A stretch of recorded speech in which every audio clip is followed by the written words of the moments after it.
Hi friends, can Karuna's Asuran సినిమాలో ధనుష్ కొడుకుగా నటించాడు. అతనే దర్శకుడిగా మారి అతనే హీరోగా తన ఫ్రెండ్స్తో కలిసి దర్శకత్వం వహించిన సినిమా యూత్.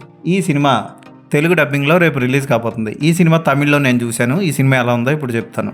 ప్రవీణ్ అనే కుర్రాడు జస్ట్ 35% మార్కులతో 10th పాస్ అయి ఎలాగైనా సరే ఇంటర్మీడియట్లో మంచి మార్కులు తెచ్చుకోవాలని చూస్తాడు.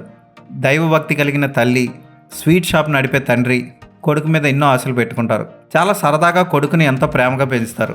అయితే అతనికి 3 అమ్మాయిలతో కాలేజీలో పరిచయం ఏర్పడి చదువు కంటే గొడవలు, ఆటలు, ప్రేమలు ఎక్కువైపోతాయి. అలాంటి సమయంలో అతని చదువు ఆగిపోయే పరిస్థితి వస్తుంది. అలాంటి పరిస్థితికి కారణమైన వాళ్ళు ఎవరు? తల్లిదండ్రులు పెంచుకున్న ప్రేమను అతను గుర్తించాడా లేదా? చివరికి యువకుడిగా అతను సాధించాల్సింది సాధించాడా లేదా అన్నది సినిమా చూసి తెలుసుకోవాలి.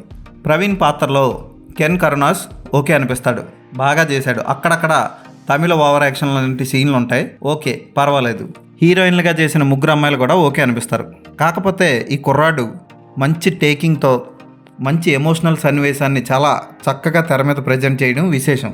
ముఖ్యంగా తల్లిదండ్రులతో వచ్చిన సీన్లన్నీ వావ్ అనిపించేలాగా హృదయానికి హత్తుకునేలా తీశాడు.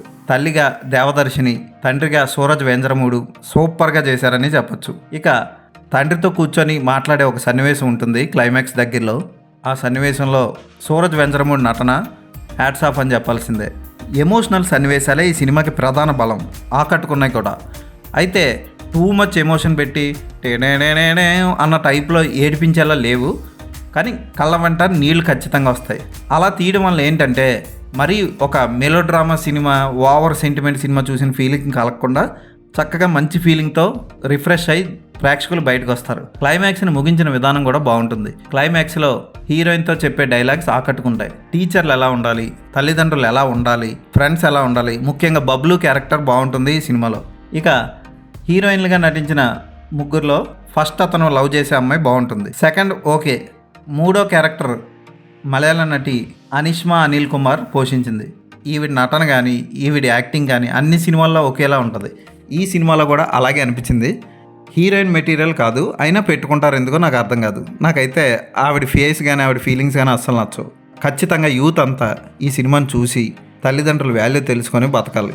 ఎందుకంటే మనకి జన్మనిచ్చిందే కాదు, మనకి దారి చూపేది కూడా తల్లిదండ్రులే.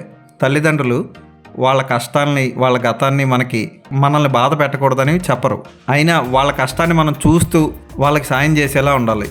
కానీ ఇప్పుడున్న యూత్ అంతా తల్లి నుంచి తిండి, తండ్రి నుంచి డబ్బు తప్ప వేరే ఏమీ చూడకుండా చదువుకొని సంపాదించుకున్న తర్వాత తల్లిదండ్రులను వదిలేసి నా పిల్లలు అంటూ పోతూ ఉన్నారు. త్వరలో వాళ్ళు తల్లిదండ్రులు అవుతారు, వాళ్ళ పిల్లలు వాళ్ళకి అదే చేస్తారు. ఎందుకంటే వీళ్ళ పెంపకం కూడా అలాగే ఉంటుంది కదా. తల్లిదండ్రులు మించిన దైవం లేదనడానికి సంకోచించాల్సిన అవసరం లేదు. ఖచ్చితంగా ఈ సినిమాని ఫ్యామిలీతో చూడండి. అసభ్యకర సన్నివేశాలు లేవు. యూత్ సినిమా కదా అని బూతులు ఉంటాయనుకోకండి, ఏమీ లేవు. చక్కగా తీశారు, చాలా బాగా తీశారు. ఫోటోగ్రఫీ, బ్యాక్గ్రౌండ్ మ్యూజిక్ సినిమాకి హెల్ప్ అయ్యాయి. పాటలు మాత్రం గుర్తుండేలా లేవు. ఎడిటింగ్ కూడా చాలా బాగా చేశారు. ముఖ్యంగా కెన్ కరుణాస్ దర్శకత్వం, అందులోనూ ఎమోషనల్ సన్నివేశాలు అద్భుతంగా తీయడం విశేషం. ఈ సినిమాలో సూరజ్ వెంజరమూడిని పెట్టడం ఇంకా ప్లస్ పాయింట్. ఈ సినిమాకి నేను ఇచ్చే రేటింగ్ 3.5/5.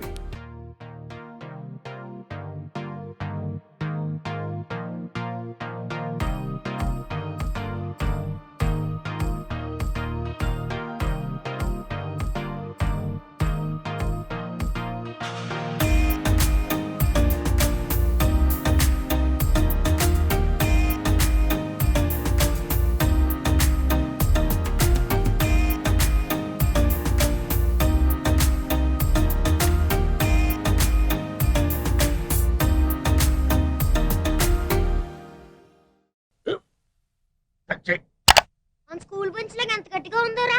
కొట్రా, కొట్టు, పర్లేదు, కొట్టు. అబ్బా చైన్ పెట్టేసింది బాబాయ్. ఆ, నీకు ఏంటి నువ్వు కొడతావా? కమా బిట్ మీ యార్. వద్దు బాబాయ్.